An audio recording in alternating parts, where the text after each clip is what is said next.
ETV ప్రేక్షకులకి నమస్కారం. Triplex detergent soap శుభమస్తు కార్యక్రమానికి స్వాగతం. ఈనాడు శుభమస్తు కార్యక్రమంలోని గ్రహఫల అంశంలో గ్రహాల యొక్క స్థితిగతులు, వాటి యొక్క శుభాశుభ ఫలితాల గురించి పరిశీలిద్దాం.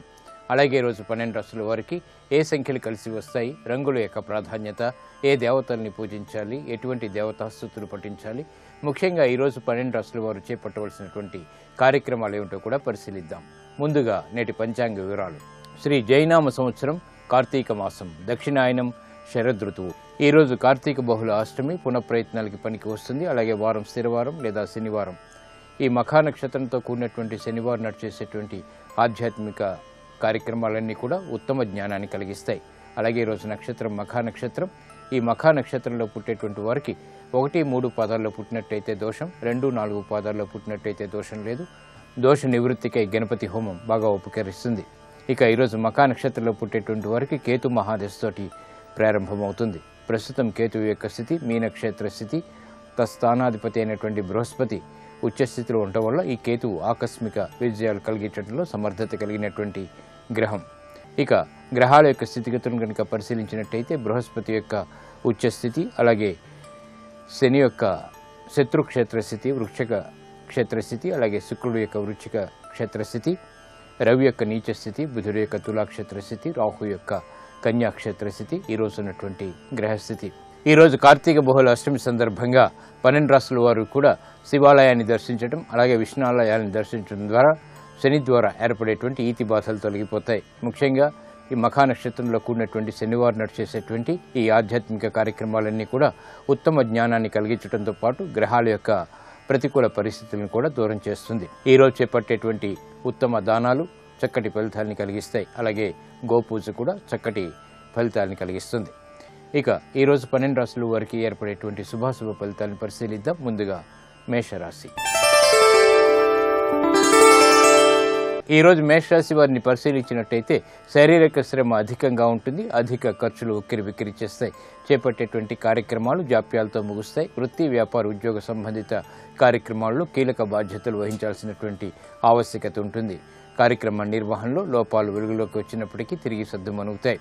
ఆర్థికపరమైనటువంటి అంశాల్లో జాగ్రత్తతో కూడినటువంటి నిర్ణయాలు తప్పనిసరి. భాగస్వాముల విషయంలో జాగ్రత్తలు పాటించాలి. ఆరోగ్య ప్రతికూలత కొనసాగుతుంది. ఈ రోజు మీ అదృష్ట సంఖ్య 5. ఆకుపచ్చ వర్ణం రక్షణకి దోహదపడుతుంది. సత్సంబంధాలని బలపరుస్తుంది. అనుకూల దైవం శ్రీ వెంకటేశ్వర స్వామి. ఈ రోజు ఈ రాశి వారు శ్రీ వెంకటేశ్వర స్వామిని దర్శించి నమస్కరించి భక్తి శ్రద్ధలతో పూజించడం ద్వారా ఉత్తమ ప్రయోజనాలు సిద్ధిస్తాయి. ఆర్థిక ప్రయత్నాలు ఈరోజు మీకు ఊరట కలిగిస్తాయి. ఈరోజు వృషభ రాశి వారిని పరిశీలించినట్టయితే వ్యవహారాల్లో చుక్కెదురు పరిస్థితులు ప్రబలమవుతాయి. చేపట్టేటువంటి కార్యక్రమాలపై శ్రద్ధ తగ్గుతుంది. భాగస్వాముల విషయంలో జాగ్రత్తతో కూడినటువంటి నిర్ణయాలు తప్పనిసరి. స్నేహితుల ద్వారా సమస్యలు ఎదురయ్యేటువంటి సంఘటనలు లేకపోలేదు. స్థిరాస్తి విషయాల్లో జాగ్రత్తలు పాటించాలి. ఆచితూచి వ్యాపారపరంగా నిర్ణయాలు తీసుకోవాల్సినటువంటి ఆవశ్యకత ఉంటుంది. ఆరోగ్యంలో కూడా ప్రతికూల పరిస్థితులు విస్మయాలను కలిగిస్తాయి. ఖర్చులు బాగా పెరుగుతాయి. ఈ రోజు మీ అదృష్ట సంఖ్య 8. నీలపు వర్ణం మేలుని కలిగిస్తుంది. ప్రతికూల పరిస్థితుల్ని దూరం చేస్తుంది. ప్రశాంత పరిస్థితుల్ని కలిగిస్తుంది. అనుకూల దైవం శ్రీ లక్ష్మీ నరసింహస్వామి. ఈ రోజు ఈ రాశివారు శ్రీ లక్ష్మీ నరసింహస్వామిని దర్శించి నమస్కరించి పూజించడం ద్వారా వృత్తి, వ్యాపార, ఉద్యోగ సంబంధిత కార్యక్రమాల్లో ముందంజ వేయగలుగుతారు. ఆశాజనకమైనటువంటి వాతావరణం ఏర్పడుతుంది. ఆధ్యాత్మిక కార్యాలు, కార్యక్రమాలు ఈరోజు మీకు సంతృప్తిని కలిగిస్తాయి. ఈ రోజు మిథున రాశి వారిని పరిశీలించినట్టయితే కార్యక్రమ నిర్వహణలో సమస్యలు ఎదురైనప్పటికీ తిరిగి సద్దుమణుగుతాయి. వ్యవహారాల్లో ఏర్పడినటువంటి ప్రతికూల పరిస్థితుల్ని అనుకూలంగా మరల్చుకోగలుగుతారు. ఆదాయాన్ని పెంపొందింప చేసుకోగలుగుతారు. వృత్తి, వ్యాపార, ఉద్యోగ సంబంధిత కార్యక్రమాల్లో ప్రోత్సాహకాలం ప్రారంభమవుతుంది. నూతన కార్యక్రమాలకి శ్రీకారం చుట్టగలుగుతారు. పట్టుదలతో కూడినటువంటి కార్యక్రమ నిర్వహణ వ్యాపారీత్యా కూడా కొనసాగించగలుగుతారు. విద్యా సంబంధిత విషయాలు బాగానే అనుకూలిస్తాయి. ఆలోచన దోషాలు ప్రబలమైనటువంటి సంఘటనలు లేకపోలేదు కాబట్టి జాగ్రత్తలు వహించాలి. ఈ రోజు మీ అదృష్ట సంఖ్య 3. పసుపు వర్ణం త్వరితగతిని శుభాలని కలిగిస్తుంది. ప్రతికూల పరిస్థితులను దూరం చేస్తుంది. ఆలోచన సంపత్తిని పెంపొందింపచేస్తుంది. అనుకూల దైవం మహాగణపతి. ఈ రోజు ఈ రాశివారు మహాగణపతిని దర్శించి నమస్కరించి పూజించడం ద్వారా విఘ్నాల్ని దూరం చేసుకోగలుగుతారు. విదేశీ సంబంధిత లావాదేవీలు, సంభాషణలు, ప్రయాణాలు ఈరోజు మీకు లాభిస్తాయి. ఈ రోజు కర్కాటక రాశి వారిని పరిశీలించినట్టయితే విదేశీ సంబంధిత వ్యవహారాలు బాగానే లాభిస్తాయి. పెట్టుబడుల విషయంలో ఆశించినటువంటి ప్రయోజనాలను వేగవంతంగా పొందలేకపోతారు. చిరు సమస్యలు గృహరీత్యా కూడా చోటు చేసుకుంటాయి. నూతన కార్యక్రమాల విషయంలో జాగ్రత్తతో కూడినటువంటి నిర్ణయాలు తప్పనిసరి. శత్రువుల విషయంలో జాగ్రత్తతో కూడినటువంటి నిర్ణయాలు తప్పనిసరి. ఆదాయాన్ని పెంపొందింప చేసుకునేటువంటి మార్గాలు మూతపడతాయి. వృత్తి, వ్యాపార, ఉద్యోగ సంబంధిత కార్యక్రమాల్లో సంకోచాలు ప్రారంభమవుతాయి కాబట్టి జాగ్రత్తలు వహించాలి. ఈ రోజు మీ అదృష్ట సంఖ్య 5. ఆకుపచ్చ వర్ణం రక్షణకి దోహదపడుతుంది. ప్రతికూల పరిస్థితుల్ని దూరం చేస్తుంది. ఆగిపోయినటువంటి పనులు తిరిగి ఊపందుకునేటువంటి పరిస్థితుల్ని కలిగిస్తుంది. అనుకూల దైవం ఆంజనేయ స్వామి. ఈ రోజు ఈ రాశివారు ఆంజనేయ స్వామిని దర్శించి నమస్కరించి భక్తి శ్రద్ధలతో పూజించడం ద్వారా ఉత్తమ ప్రయోజనాలు సాధించగలుగుతారు. రుణ ప్రయత్నాలు ఈరోజు మీకు లాభిస్తాయి. ఈ రోజు సింహరాశి వారిని పరిశీలించినట్టయితే రాజకీయ లబ్ధికే చేపట్టేటువంటి కార్యక్రమాల్లో ముందంజ వేయగలుగుతారు. శారీరక శ్రమ అధికంగా ఉన్నప్పటికీ ఉత్తమ విజయాలు సాధించగలుగుతారు. విద్యాపరమైనటువంటి విజయాలు ఆనందాన్ని కలిగిస్తాయి. ఆర్థిక పురోగవృద్ధి కొనసాగుతుంది. స్నేహితుల ద్వారా లబ్ధి చేకూరుతుంది. గట్టి ప్రయత్నాల ద్వారా ఉత్తమ విజయాలకే చేసేటువంటి ప్రయత్నాలు బాగా కలిసి వస్తాయి. నూతన కార్యక్రమాలకి శ్రీకారం చుట్టగలుగుతారు. నూతన వస్తు కొనుగోలు వంటివి ఆనందాన్ని కలిగిస్తాయి. ఈ రోజు మీ అదృష్ట సంఖ్య 2. తెలుపు వర్ణం ప్రశాంతతని పెంచుతుంది. ప్రతికూల పరిస్థితిని దూరం చేస్తుంది. ఆహ్లాద పరిస్థితుల్ని ఆహ్వానిస్తుంది. అనుకూల దైవం మహాకాళి. ఈ రోజు ఈ రాశి వారు మహాకాళి అమ్మవారిని దర్శించి నమస్కరించి పూజించడం ద్వారా మనోధైర్యం పెరుగుతుంది. సంకట పరిస్థితుల్ని ఎదుర్కోగలుగుతారు. నూతన స్నేహాలు ఈరోజు మీకు లాభిస్తాయి. ఈ రోజు కన్యారాశి వారిని పరిశీలించినట్టయితే చిక్కు సమస్యలు ఉన్నప్పటికీ పరిష్కారాలు దొరుకుతాయి. నూతన కార్యక్రమాల్లో ప్రశాంతత పెరుగుతుంది. గతంలో చేసినటువంటి పొరపాటును సవరించుకోగలుగుతారు. గతంలో ఏర్పడినటువంటి సమస్యలకు కూడా పరిష్కారాలు లభిస్తాయి. నూతన కార్యక్రమాలు వ్యాపారీత్యా చేపట్టగలుగుతారు. ఆశాజనకమైనటువంటి వాతావరణం ఆర్థికంగా చేకూరుతుంది. నూతన ఉద్యోగ ప్రయత్నాలు ఫలిస్తాయి. ఆనందకర సంఘటనలు గృహంలో చోటు చేసుకుంటాయి. ఈ రోజు మీ అదృష్ట సంఖ్య 3. పసుపు వర్ణం త్వరితగతిని శుభాల్ని కలిగిస్తుంది. ప్రతికూల పరిస్థితులను దూరం చేస్తుంది. ఆనందకర పరిస్థితుల్ని ఆహ్వానిస్తుంది. అనుకూల దైవం శ్రీ మహావిష్ణువు. ఈ రోజు ఈ రాశివారు శ్రీ మహావిష్ణువుని దర్శించి నమస్కరించి పూజించడం ద్వారా ఆర్థికపరమైనటువంటి వ్యవహారాల్లో వేగవంతమైనటువంటి విజయాలు దగ్గరవుతాయి. కోర్టు సంబంధిత లావాదేవీలు, ప్రక్రియలు, సంభాషణలు ఈరోజు మీకు లబ్ధిని చేకూరుస్తాయి. ఈ రోజు తులారాశి వారిని పరిశీలించినట్టయితే వ్యయం ఎక్కువగా ఉంటుంది. ఆదాయం తగ్గుతుంది. మానసిక ధైర్యం కొనసాగుతుంది. చేపట్టేటువంటి కార్యక్రమాలపై పట్టు బిగించగలుగుతారు. నూతన కార్యక్రమాలు వ్యాపారీత్యా కూడా ప్రారంభించగలుగుతారు. అధిక ఖర్చులు ఉక్కిరిబిక్కిరి చేస్తాయి. నూతన వ్యవహారాలు విద్యాపరంగా ఆనందాన్ని కలిగిస్తాయి. వృత్తి, వ్యాపార, ఉద్యోగ సంబంధిత కార్యక్రమాల్లో తీసుకున్నటువంటి నిర్ణయాలు కొనసాగించగలుగుతారు. స్వతంత్ర బాధ్యతలు పెరుగుతాయి. కార్యక్రమ నిర్వహణలో ఏర్పడినటువంటి సమస్యలకు ఆలస్యంగా పరిష్కారాలు లభిస్తాయి. ఈ రోజు మీ అదృష్ట సంఖ్య 8. నీలపు వర్ణం మేలుని కలిగిస్తుంది. ప్రతికూల పరిస్థితులను దూరం చేస్తుంది. ప్రశాంత పరిస్థితుల్ని కలిగిస్తుంది. అనుకూల దైవం శ్రీ వెంకటేశ్వర స్వామి. ఈ రోజు ఈ రాశివారు శ్రీ వెంకటేశ్వర స్వామిని దర్శించి నమస్కరించి పూజించడం ద్వారా ఏలినాటి శని ద్వారా ఏర్పడేటువంటి వ్యయాన్ని నియంత్రించుకోగలుగుతారు. ఆదాయం పెరుగుతుంది. విద్యా ప్రయత్నాలు ఈరోజు మీకు లాభిస్తాయి. ఈ రోజు వృశ్చిక రాశి వారిని పరిశీలించినట్టయితే తత్తరపాటు సంఘటనలు ఉన్నప్పటికీ ఉద్యోగపరంగా విజయాన్ని సాధించగలుగుతారు. ఆర్థికపరమైనటువంటి వ్యవహారాల్లో జాగ్రత్తలు పాటించాలి. చేపట్టేటువంటి కార్యక్రమాలపై శ్రద్ధ తగ్గుతుంది. ఏకాగ్రతతో కూడినటువంటి కార్యక్రమ నిర్వహణలో లోపాలు వెలుగులోకి వస్తాయి. నూతన ఒప్పందాల ద్వారా ఏర్పడినటువంటి సమస్యలకు కొంతవరకు పరిష్కారాలు లభిస్తాయి. విద్యాపరమైనటువంటి విషయాల్లో ఆనందకర సంఘటనలు చోటు చేసుకుంటాయి. గృహ సంబంధిత విషయాలు ఆనందాన్ని కలిగిస్తాయి. ప్రయాణాలు సుఖవంతం. ఈ రోజు మీ అదృష్ట సంఖ్య 8. నలుపు వర్ణం ప్రశాంతతను పెంచుతుంది. ప్రతికూల పరిస్థితుల్ని దూరం చేస్తుంది. జాప్యాలను దూరం చేస్తుంది. అనుకూల దైవం ఆంజనేయ స్వామి. ఈ రోజు ఈ రాశివారు ఆంజనేయ స్వామిని దర్శించి నమస్కరించి పూజించడం ద్వారా మనోధైర్యం పెరుగుతుంది. వాహన విక్రయాలు వంటివి ఈరోజు మీకు లాభిస్తాయి. ఈ రోజు ధనుస్సు రాశి వారిని పరిశీలించినట్టయితే వ్యాపార విజయాలను సాధించగలుగుతారు. ఆర్థికపరమైనటువంటి వ్యవహారాల్లో మొదట ప్రతికూలత, తర్వాత అనుకూలత కలిగి ఉంటారు. వృత్తి, వ్యాపార, ఉద్యోగ సంబంధిత కార్యక్రమాల్లో ఇతరులది పైచేయి అయినప్పటికీ నెగ్గుకు రాగలుగుతారు. వ్యాపార ప్రతిబంధకాల్ని క్రమక్రమంగా తొలగించుకునేటువంటి ప్రయత్నాలు కలిసి వస్తాయి. నూతన సమస్యలు ఆకస్మికంగా ఎదురైనప్పటికీ తట్టుకునేటువంటి పరిస్థితులు కూడా ఆనందాన్ని కలిగిస్తాయి. గృహ విషయాల్లో ఆనందకర సంఘటనలు చోటు చేసుకుంటాయి. ప్రయాణాలు సామాన్యం. ఈ రోజు మీ అదృష్ట సంఖ్య 2. ఆకుపచ్చ వర్ణం రక్షణకి దోహదపడుతుంది, ప్రతికూల పరిస్థితిని దూరం చేస్తుంది. అనుకూల దైవం సుబ్రహ్మణ్య స్వామి. ఈ రోజు ఈ రాశివారు సుబ్రహ్మణ్య స్వామిని దర్శించి నమస్కరించి భక్తి శ్రద్ధలతో పూజించడం ద్వారా చిరాకు పరిస్థితులు దూరమవుతాయి. ఆర్థిక ప్రయత్నాలు ఈ రోజు మీకు ఊరట కలిగిస్తాయి. ఈ రోజు మకర రాశి వారిని పరిశీలించినట్టయితే ప్రతి పనిని పదే పదే చేయవలసినటువంటి ఆవశ్యకత ఉంటుంది. లాభదాయకమైనటువంటి కార్యక్రమ నిర్వహణ వ్యాపార రీత్యా కొనసాగించగలుగుతారు. ఆత్మవిశ్వాసం పెరుగుతుంది, సంబంధ బాంధవ్యాలు మెరుగవుతాయి, భాగస్వాములతో మైత్రి కొనసాగుతుంది, వ్యాపార లావాదేవీల్ని సజావుగా పూర్తి చేయగలుగుతారు. ప్రయాణాల విషయంలో చిరు సమస్యలు తలెత్తుతాయి. ఆర్థికపరమైనటువంటి వ్యవహారాల్లో మొదట ప్రతికూలత, తర్వాత అనుకూలత కలిగి ఉంటారు. ఈ రోజు మీ అదృష్ట సంఖ్య 8. నలుపు వర్ణం ప్రశాంతతను పెంచుతుంది, ప్రతికూల పరిస్థితిని దూరం చేస్తుంది, ప్రమాదాలని దూరం చేస్తుంది. అనుకూల దైవం ఈశ్వరుడు.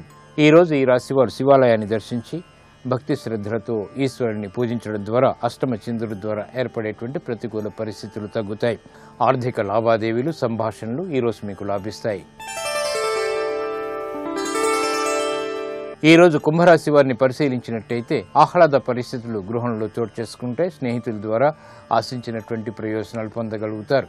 నూతన కార్యక్రమాలను ప్రారంభించగలుగుతారు. చిరు సమస్యలు వ్యాపారపరంగా ఏర్పడినప్పటికీ తిరిగి సద్దుమణిగేటువంటి అవకాశాలు దగ్గరవుతాయి.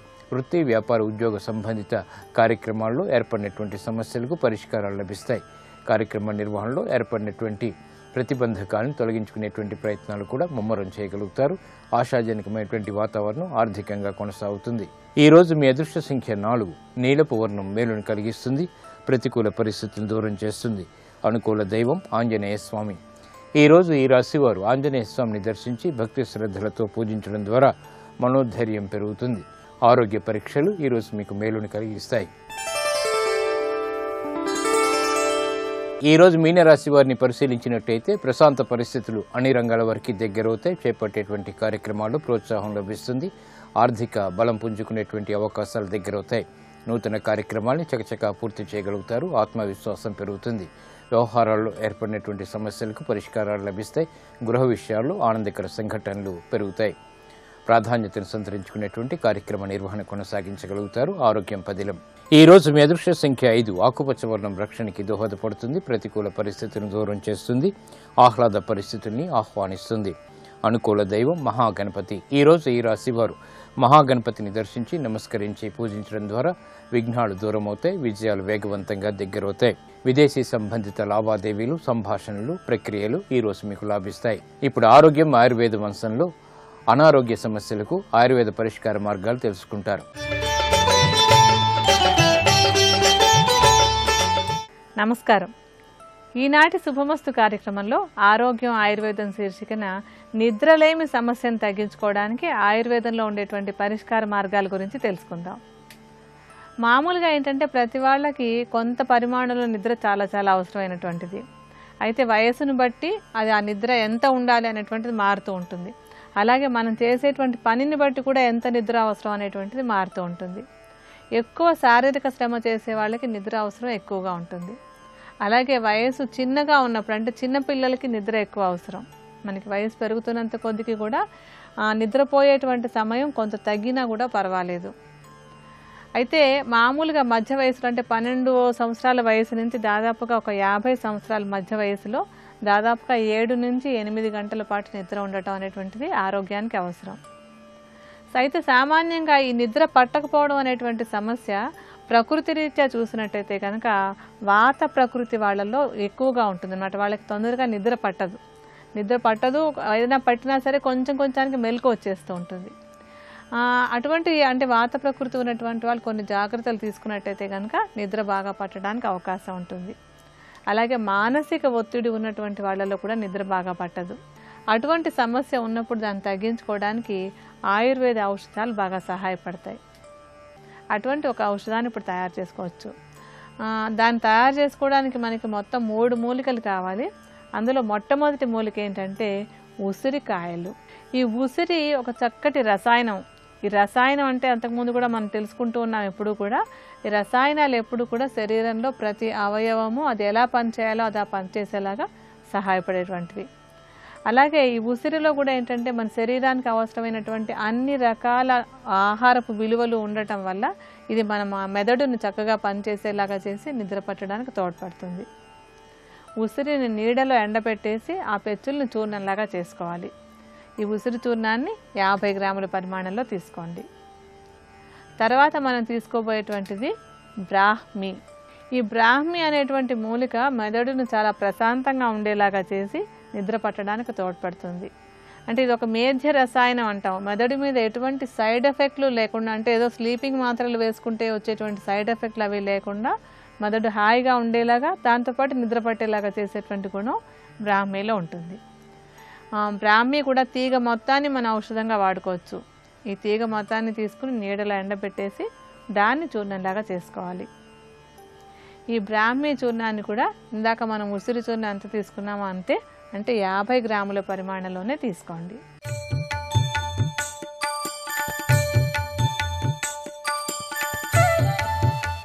ఉసిరి పచ్చడి తీసుకోవడం వల్ల, ఉసిరి గాలి పీల్చడం వల్ల ఆ శారీరకమైనటువంటి కప వాత పైత్యములు విరిగిపోయి ఆరోగ్యంతో నిలబడగలుగుతాడు. అందుకే ఉసిరి చెట్టు కాసిందనం, కార్తీక మాసం వచ్చింది, వాతావరణం ప్రమాదకరంగా మారిందనేటప్పటికీ అమ్మవారు ఉసిరికాయగా వచ్చింది. ఎవరు చెప్పారు ఉసిరి చెట్టుని కాయమని? ఆ తల్లి ఉసిరికాయగా వచ్చింది.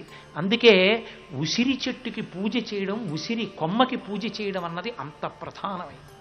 కార్తీక మాసంలో వనభోజనము అని చేస్తారు. వనభోజనము అన్న మాటకి యథార్థానికి అర్థం ఏంటంటే, వనం అన్న మాటని అమరకోశం వ్యాఖ్యానం చేసింది. వనం అంటే అందరూ అరణ్యమును ప్రేమించి కూడుట. అరణ్యంలో ఎవ్వరితో సంబంధం లేకుండా ఒక ఆశ్రమం వేసుకుని అన్నిటి యందు రాగములు విడిచిపెట్టేసి, ద్వేషము విడిచిపెట్టేసి, దొరికిన దాన్ని తీసుకుంటూ భగవంతుని యందు మనసు నిలబెట్టి ఉండిపోతారు. పుత్రం పౌత్రం సమాసాద్య వానప్రస్థాశ్రమే వసేత్ భార్యాన్ పుత్రే నివేశ్యచ అన్నాడు వ్యాసుడు. భార్యని తీసుకెళ్లి కొడుకులు కప్పజెప్పి కాషాయం కట్టుకుని సన్యాసాశ్రమంలోకి వెళ్ళిపోతాడు. ఆశ్రమం మారడం అనేటటువంటి మాటకు అర్థం కట్టు మీద కట్టు వలన కట్టు జారుట తప్ప కట్టు మారడం కాదు. మీరు చాలా జాగ్రత్తగా పట్టుకోవాలి ఆ విషయాన్ని. నేను ఏవో కొన్ని మొక్కలు తీసుకొచ్చి, ఒరే నూతి దగ్గరికి వెళ్ళి కాళ్ళు చేతులు కడుక్కొస్తాను రా, కాస్త ఈ మొక్కలు గట్టిగా కట్టు మోపు కింద అన్నాను నా కొడుకుని. వాడు మోకాలు వేసి పెట్టి గట్టిగా కట్టేశాను. నాన్నగారండి ఎంత గట్టిగా కట్టానో అన్నాడు. నేను వచ్చి చూసి నవ్వు నవ్వి 4 తాటాకు ముక్కలు తీసుకొచ్చి ముడేసి ఆ గడ్డి కింద చేర్చి గట్టిగా కుదిమి పట్టి మోకాలతో నొక్కి కట్టేశాను. నా కొడుకు కట్టిన కట్టు ఎంత వదులు కట్టో నేను కట్టేస్తే తెలిసింది. నేను కట్టేస్తే ఆ కట్టు జారిపోతుంది. ఇప్పుడు ఈ కట్లతో గడ్డి మోపు ఎత్తుకుందాను అనుకోండి, నా కొడుకేసిన కట్లు జారి కింద పడిపోతాయి. కట్టు జారిపోవడానికి కట్టెయ్యాలి తప్ప కట్టు మీద కట్టు వేయకూడదు. ఆశ్రమం మారడం అంటే అది. మీరు ఒక ఆశ్రమంలోకి వెళితే ఇంకొక ఆశ్రమం జారిపోతుంది. బ్రహ్మచర్యంలో ఉంటే ఒక ఆశ్రమం, మీరు గృహస్థాశ్రమం అన్న కట్టు వేసుకున్నారంటే బ్రహ్మచర్యం అన్న కట్టు జారిపోయిందని లెక్క. వానప్రస్థంలోకి వెళ్ళారంటే గృహస్థాశ్రమం అన్న కట్టు జారిపోయిందని లెక్క. అంటే ఆ కట్టు అంత గట్టిగా పడిందని. అందుకే కృతకంగా వెళ్ళడం కాదు, కట్టు గట్టిపడి వెళ్ళాలి. దానికి సాధన వనభోజనం. అందుకే వనభోజనానికి వెళ్ళేవాడు అంత పవిత్ర హృదయంతో వెడతారు. వెళ్ళి ఏ ప్రకృతి యందు ఉపద్రవం ఉందో ఆ ప్రకృతినే ఆశ్రయించి ఆరోగ్యాన్ని సిద్ధింప చేసుకుంటాడు. చక్కగా ఎక్కడ ఉసిరి చెట్లు ఉన్నాయో, ఎక్కడ తులసీవనం ఉందో, ఎక్కడ మామిడి చెట్లు ఉన్నాయో అక్కడికి ఎడతాడు. మామిడి చెట్టుకి సంస్కృతంలో రసాలము అని పేరు. పరమేశ్వరుని యొక్క పేరున్న ఏకైక చెట్టు మామిడి చెట్టు. పరమేశ్వరుడికి, శ్రీకృష్ణ భగవానుడికి పేరు రసోవై సహ. రసాలము మామిడి చెట్టు. పరమేశ్వరుడే ఈ భూమి మీద చెట్టుగా వస్తే అది మామిడి చెట్టు. అందుకే శైవ సంబంధంలో ఏకాంబరేశ్వరుడు. అటువంటి మామిడి చెట్టు కృష్ణస్వరూపం. అటువంటి మామిడి చెట్టు వేదస్వరూపం, శివస్వరూపం. అది కానిదేం లేదు. అటువంటి మామిడి చెట్టు, ఉసిరి చెట్టు, తులసి బృందావనం ఇటువంటివన్నీ ఎక్కడున్నాయో అటువంటి వనంలోకి ప్రవేశిస్తారు.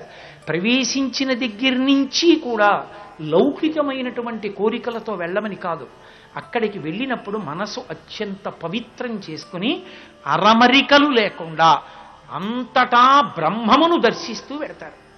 అందుకే మనసు అంత ప్రహృష్టంగా ఉంచుకుని వెళ్ళమని. వెళ్ళి చక్కగా అక్కడ ఏ సత్యనారాయణ స్వామి వారి వ్రతం, ఏదో ఒక వ్రతం ఒక దంపతులు చేస్తారు. వ్రతం అన్నది ఎలాంటిదంటే మీరు సాగదీస్తే ఎంతైనా సాగుతుంది, మీరు కుదించేస్తే ఎంతైనా కుదించుకుంటుంది. మీకు ఉత్సాహం ఉందనుకోండి, పొద్దున్న మొదలుపెట్టి ఆవాహయామి స్థాపయామి పూజయామి అయిపోగానే పుష్పార్చన మొదలుపెట్టి విష్ణు సహస్రం, శివ సహస్రం, లక్ష్మీ సహస్రం, లలితా సహస్రం ఇన్ని చెప్తూ చేస్తూనే ఉండొచ్చు సాయంకాలం వరకు. సాయంకాలం పొద్దు పొడిచిన తర్వాత అప్పుడు మీరు మహానైవేద్యం పెట్టి అప్పుడు భోజనం చేయొచ్చు. మీకంత ఓపిక లేదనుకోండి, అరగంటలో కూడా చేసుకోవచ్చు. కాబట్టి ఎందుకెడతారు వనభోజనానికంటే, వనమును భోజనము చేయుట అంటే, వనం అంటే బ్రహ్మం, బ్రహ్మమును తినుట. బ్రహ్మమును తినుట అంటే అంతటా బ్రహ్మమును అనుభవించుట. మీరు అరణ్యంలోకి వెళ్ళినప్పుడు కూడా అంతటా బ్రహ్మమును చూస్తూ ఇంటికన్నా అక్కడ బాగుందన్న భావనోటి మీకు వస్తుందా? అలా ఉండడం అలవాటు చేసుకోవడం ప్రారంభం అవుతుందా? వనభోజనమునందు ప్రధానమైన సిద్ధాంతం అది. అందుకే అరమరికలు లేకుండా కలిసిపోతారు. అసలు ఈ లోకంలో వనభోజనం అనేటటువంటిది చేయడంలో నిష్ణాతుడై చేసినవాడు, చేయించినవాడు ఎవరో తెలుసా? అసలు ఎవరూ మర్చిపోలేనంత గొప్ప వనభోజనం చేసినవాడు శ్రీకృష్ణ పరమాత్మ. భాగవతంలో చేశాడు ఆయన. భాగవతంలో ఆయన వనభోజనం చేస్తే అయ్యబాబో ఎన్ని లీలలు వచ్చేశాయో అందులోంచి. ఆయన బలరాముడితో స్నేహితులతో చెప్పాడు ఒకసారి, ఒరే రేపు మనందరం మన భోజనానికి వెడుతున్నాను రా అన్నాడు. వనభోజనానికి వెళ్ళడానికి వాళ్ళు రోజు ఎక్కడికైనా ఆఫీస్కి వెడతారు ఏమిటి? వాళ్ళు రోజు వెళ్ళేది వనానికే. ఆవుల్ని దూడల్ని తోలుకుని ఎక్కడికెడతారు? రోజు వనానికే వెడతారు. సాయంకాలం అయితే మనం ఆఫీస్ నుంచి వచ్చినట్టు వాళ్ళు అడవిలోంచి ఇంటికి వస్తారు. వాళ్ళకి కొత్తగా వనభోజనం ఏమిటి? వాళ్ళు అక్కడికేగా, వాళ్ళ మధ్యాహ్నం అక్కడే తింటారు వాళ్ళు పట్టుకెళ్ళిన ఆహారం. మరి ఇంకా కొత్తగా వనభోజనం ఏంటి? ఏ వనభోజనమో మనకి నేర్పాలనుకున్నాడు ఆయన. అందుకని పిల్లలందరినీ పిలిచి చెప్పాడు, ఒరే రేపు మనం వనభోజనానికి వెళ్తున్నాను రా. వాళ్ళందరూ మురిసిపోయారు. వెళ్ళారు, పడుకున్నారు. పొద్దున్నే లేచారు. వాళ్ళు తలగడిగితే మొలగడగరు, మొలగడిగితే తలగడగరు. అసలు గోపాల బాలురకు ఉండే లక్షణం ఏమిటంటే వాళ్ళు ఉదయం స్నానం చేయరు, వాళ్ళు సాయంకాలం వచ్చి స్నానం చేస్తారు.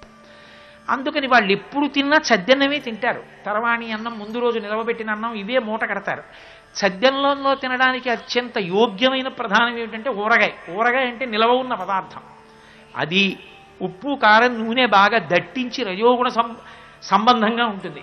అటువంటి ఊరగాయ ముక్కోటి అన్నం మీద వేసేసి ఓ ముంత కట్టిస్తారు. ఆ ముంతకో తాడు కడతారు. ఇప్పుడంటే క్యారేజీలోకి ఊచలు, ఆ ఊచ చెంచాలా ఉండడాలు అవన్నీ వచ్చాయి. కానీ అప్పుడు ముంతకి తాడు కట్టి తగిలించుకోవడమే. కాబట్టి వాళ్ళు కొన్ని మధుర పదార్థాలు, ఓ ఆకేసి ఆకు మీద కొన్ని మధుర పదార్థాలు, ఆ కింద చద్దన్నం, దాని మీద కాస్త ఊరగాయ వేసుకుని తగిలించుకున్నారు.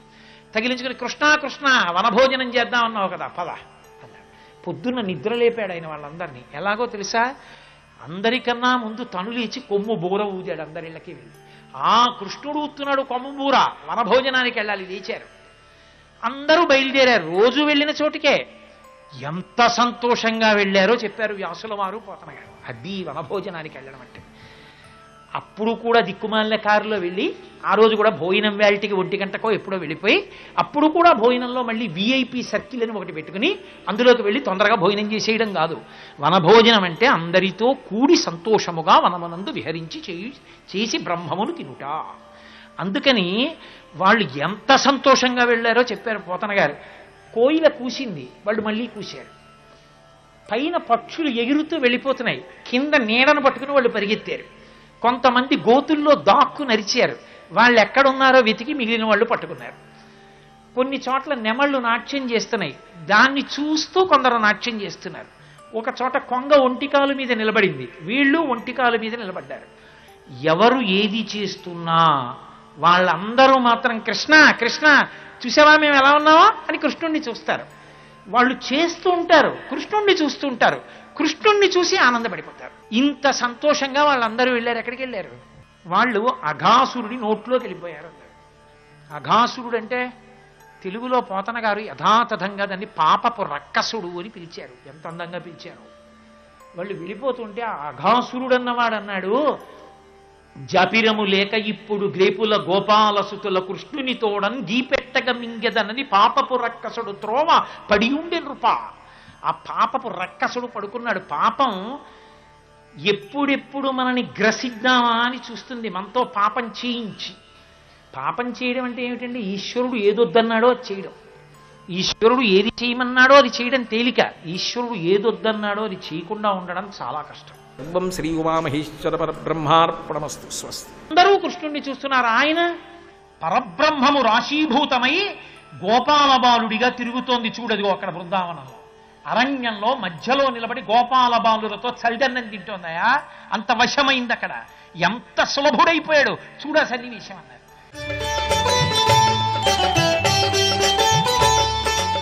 ఈ నిద్ర పట్టకపోవడం అనేటువంటి సమస్య సామాన్యంగా కొంచెం 50 సంవత్సరాలు అది వయసు దాటిన తర్వాత కొంచెం వార్ధక్యంలోకి వచ్చాక ఎక్కువగా కనపడుతూ ఉంటుంది.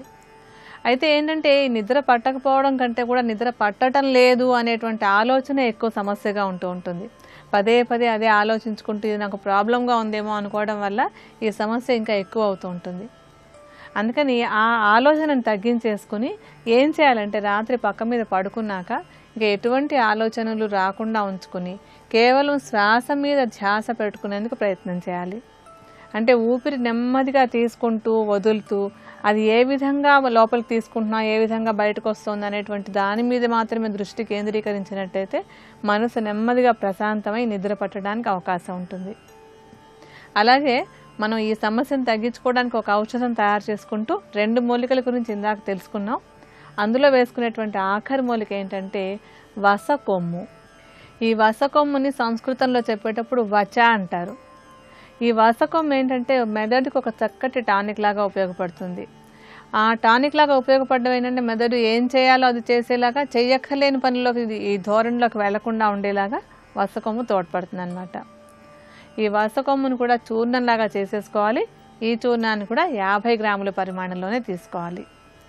మొత్తం ఈ 3 మూలికలు అంటే ఉసిరి, వసకొమ్ము, తర్వాత బ్రాహ్మి, ఈ 3 చూర్ణాలని సమాన భాగాలుగా తీసుకుని కలిపేసి ఒక సీసాలో పోసి ఉంచుకోండి. ఈ నిద్రలేమి సమస్య ఉన్నవాళ్ళు ఈ 3 మిశ్రమాన్ని తీసుకుని ఒక చెంచాడు చూర్ణాన్ని తీసుకుని దాన్ని రాత్రిపూట పడుకోవడానికి ఒక అరగంట ముందు తీసుకోవాలన్నమాట. అంటే దానికి ఏం చేయాలంటే ఈ చూర్ణాన్ని తీసుకుని దాంట్లో 1 కప్పు నీళ్లు పోసి దాన్ని మరిగించుకోవాలి. అంటే ఒక కషాయంలాగా కాచుకోవాలి. ఆ కప్పు నీరు సగం ఎగిరిపోయి సగం మాత్రమే మిగిలిపోయేంత వరకు మరిగించుకుని ఆ మిగిలినటువంటి కషాయాన్ని వెచ్చవెచ్చగా ఉండగానే రాత్రిపూట కొంచెం పటిక బెల్లం కలుపుకొని తాగాలన్నమాట. అంటే నిద్రపోవడానికి 1 గంట ముందు ఈ ఔషధాన్ని తీసుకుంటూ ఉన్నట్టయితే రాత్రిపూట ప్రశాంతంగా నిద్రపోవడానికి ఈ ఔషధం సహాయపడుతుంది. ఆరోగ్యవంతమైన జీవన విధానం కోసం ఆయుర్వేదంలో చెప్పినటువంటి కొన్ని సూత్రాల గురించి రేపటి శుభమస్తులో తెలుసుకుందాం.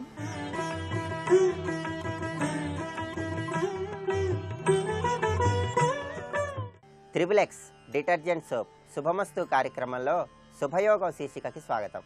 ఈ శీర్షికన కార్యసిద్ధి ప్రక్రియలు అనే అంశం గురించి పరిశీలిద్దాం. ఈ నెల 2వ తేదీ అంటే నవంబర్ 2వ తేదీన శనీశ్వరుడు వృశ్చిక రాశిలోకి ప్రవేశించాడు. శని వృశ్చిక రాశిలోకి ప్రవేశించటం వల్ల గ్రహాల యొక్క గమనంలో మార్పులు సంభవించటం చేత 12 రాశుల మీద శని యొక్క ప్రభావం చాలా ఎక్కువగా పనిచేస్తుంది. 12 రాశుల వారు శని అనుగ్రహాన్ని పొందటానికి, శనిగ్రహ దోష నివారణకు శని వృశ్చిక రాశి ప్రవేశం వల్ల ఎటువంటి ప్రక్రియలు ఆచరించాలో పరిశీలిద్దాం. ముందుగా మేషరాశి వాళ్ళు శనీశ్వరుడి యొక్క అనుగ్రహం కోసం ప్రతి శనివారం నాడు పేదవాళ్లకు అన్నదానాన్ని చేయాలి. అదేవిధంగా శనివారం నాడు ఆవ నూనెను దానం చేసి హనుమాన్ చాలీసా పారాయణ చేసినట్లయితే శని యొక్క అనుగ్రహాన్ని సులభంగా పొందవచ్చు. అదేవిధంగా వృషభ రాశి వాళ్ళు ప్రతి సోమవారం, శనివారం పరమేశ్వరుడికి నల్ల నువ్వులు కలిపినటువంటి పాలతో అభిషేకాన్ని నిర్వహించటం ద్వారా, అదేవిధంగా నవగ్రహ ఆలయంలో శనిగ్రహం దగ్గర నువ్వుల నూనెతో దీపాన్ని వెలిగించటం ద్వారా శని యొక్క అనుగ్రహాన్ని పొంది కార్యసిద్ధిని పెంపొందింపజేసుకోవచ్చు. అలాగే మిథున రాశి వాళ్ళు ప్రతి శనివారం నాడు నువ్వుల నూనెను ఎవరికైనా దానంగా ఇవ్వటం, వీలైనప్పుడల్లా గుప్పెడు బాదం పప్పును ప్రవహించే నీటిలో విడిచిపెట్టడం ద్వారా, ప్రతిరోజు కనకధారా స్తోత్ర పారాయణ చేయటం ద్వారా శని యొక్క అనుగ్రహాన్ని పొంది కార్యసిద్ధిని పెంపొందింపజేసుకోవచ్చు. అదేవిధంగా కర్కాటక రాశి వాళ్ళు ప్రతి శనివారం నాడు గుప్పెడు బాదం పప్పును దేవాలయంలో సమర్పించటం ద్వారా, పరమేశ్వరుడికి ఏదైనా సోమవారం నాడు ఏకాదశ రుద్రాభిషేకాన్ని ఆచరించటం ద్వారా శని యొక్క అనుగ్రహాన్ని పెంపొందింపజేసుకుని కార్యసిద్ధి ద్వారా సకల కార్యాలలో జయాన్ని పొందవచ్చు. అదేవిధంగా సింహరాశి వాళ్ళు శని అనుకూలత కోసం ప్రతి సోమవారం నాడు పాలతో శివలింగానికి అభిషేకం చేయాలి. ప్రతిరోజు హనుమాన్ చాలీసా పారాయణ చేయాలి.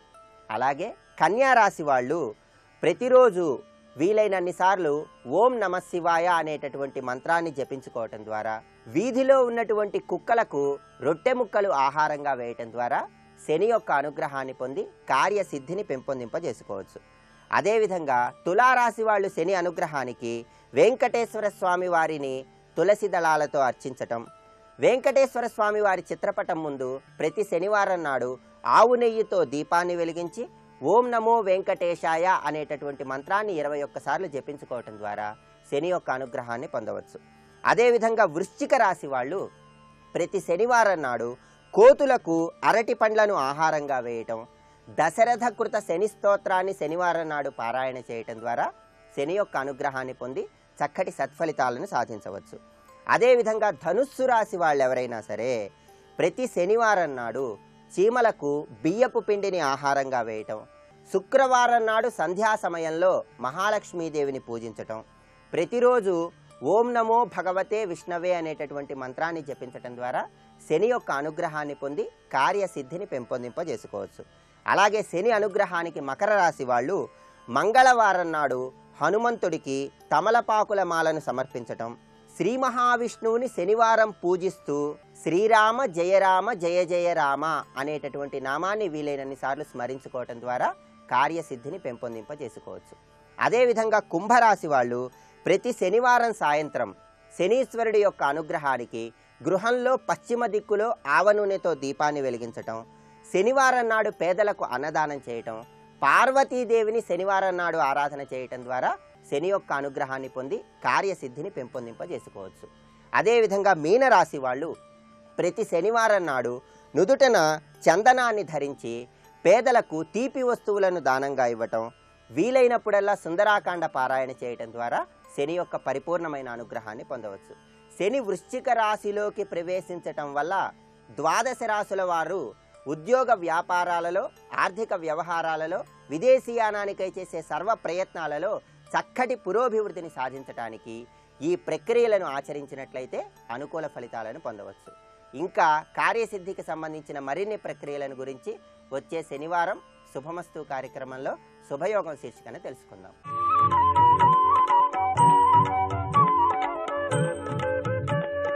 ఈటీవీ ప్రేక్షకుల నమస్కారం. ట్రిపుల్ X డిటర్జెంట్ సోప్ శుభమస్తు కార్యక్రమంలో నక్షత్ర యోగానికి స్వాగతం. ఏ అంతరిక్షే పృథివీం క్షియంతి తేన సర్పాసోహవమాగమిష్ఠాః ఏ రోచనే సూర్యస్యాపి సర్పాః ఏ దివం దేవీమను సంచరంతి. సర్పనక్షత్రము రాక్షసాంశలో ఉండటము, సర్పరాజు అధిష్టాన దైవంగా ఉండటం, ప్రథమాంశ దేవగురువైన బృహస్పతి ఆధీనంలో ఉండటం విద్యా పరిపూర్ణత్వానికి సంకేతంగా కనపడుతుంది, జ్ఞానానికి సంకేతంగా ఉన్నది. దేవగురువైన బృహస్పతి ఇది ధనురాంశ. ఆశ్లేష నక్షత్ర ప్రథమపాదస్య గురు ఉత్పన్నాంశ ధైర్యవాన్. అసలు సర్పం అంటేనే ధైర్యం. సుబ్రహ్మణ్యేశ్వర స్వామి ధైర్యానికి నిలువెత్తు నిదర్శనం.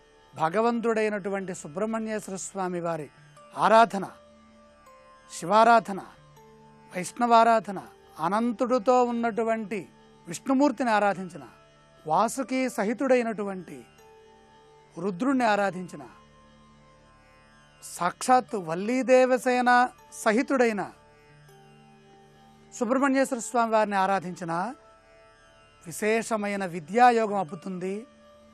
మంచి పండితులవుతారు, స్వతంత్ర వృత్తులలో వ్యవహరిస్తారు. తొందరగా ఒకళ్ళ కింద పనిచేయాలంటే వీళ్ళ మనసు ఒప్పుకోదు. కర్కాటక రాసే, కానీ చివరి పాదం వాళ్ళ యందు వాళ్ళకే ఆత్మవిశ్వాసం అధికం. నాకెవరు చెప్పవసరం, నాకే తెలుసు అనేటటువంటి భావన అధికం. చెబుతున్న సందర్భంలో మధ్యలోనే అడ్డుకొని వారితో వాగ్వాదం చేసే లక్షణం కూడా వీళ్ళల్లో ఉంటుంది. అయితే కేవలం నక్షత్రపైనే ఆధారపడి ఉంటుంది ఆ జాతకం కాదు. లగ్నము, పంచమాధిపతి, భాగ్యాధిపతి, రాజ్యాధిపతి. ఒక వ్యక్తి యొక్క భవిష్యత్తు నిర్ణయించాలి అంటే కేవలము ఒకే అంశం పైన ఆధారపడి ఉండదు. భావము, గ్రహము, నక్షత్రము, దృష్టి, ఇవి జాతక అంశాలు. వీటితో పాటుగా తల్లిదండ్రుల యొక్క ఆశీర్వచనం, అనుగ్రహము, వారి యొక్క సంస్కారం. అసలు తల్లిదండ్రుల అనుగ్రహము, సంస్కారము ఉంటే ఉత్తములవుతారండి. తల్లిదండ్రులలో ఎవరైనా ఆశ్లేష నక్షత్రంలో ఉన్నారా, పిల్లలను పట్టించుకోరు. ఇది గుర్తుపెట్టుకోండి. నీ ఇష్టం రా, నీకేది కావాలంటే పని చేసుకో అంటారు.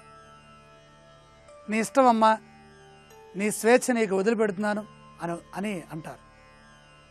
ఒకరి విషయంలోకి ప్రవేశించి వారి యొక్క వ్యక్తిత్వాన్ని దెబ్బతీయరు. కుటుంబంలో స్వతంత్రేచ్ఛ ఎక్కువగా ఉంటుంది. లేదా తల్లి స్థానంలో కనుక ఆశ్లేష కనుకుంటే కంటికి రెప్పలాగా, దైవంలాగా రక్షిస్తారు వారు.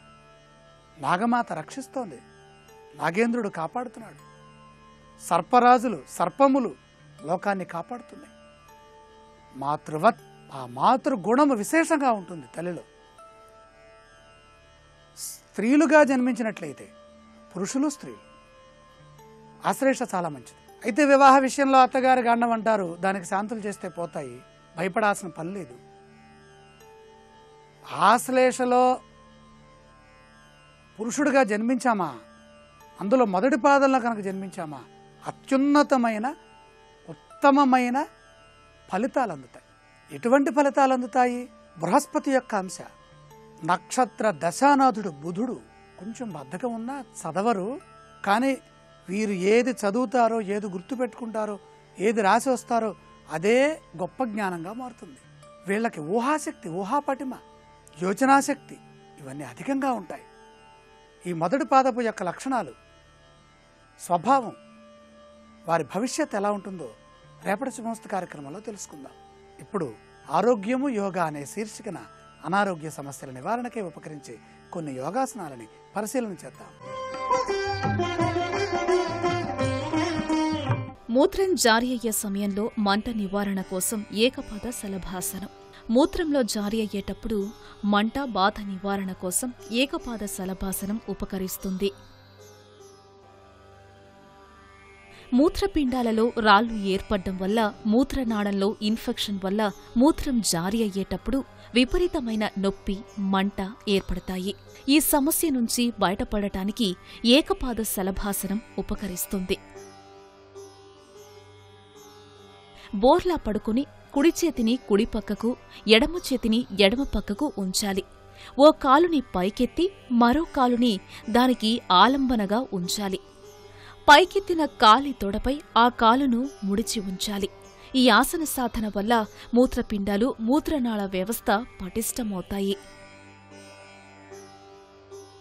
మూత్రనాళికలలో నిలిచిన సూక్ష్మస్థాయి రాళ్లు క్రమంగా కరుగుతాయి.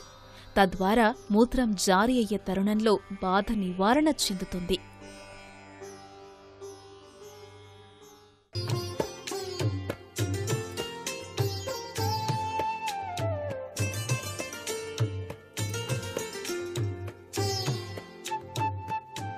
ట్రిపుల్-ఎక్స్ డిటర్జెంట్ సోప్ శుభమస్తు కార్యక్రమంలో గృహబలం అంశానికి స్వాగతం. వాస్తుశాస్త్రంలో ప్రతి ఒక్కరూ కూడా గమనించవలసింది ముఖ్యంగా స్థల కొనుగోలు.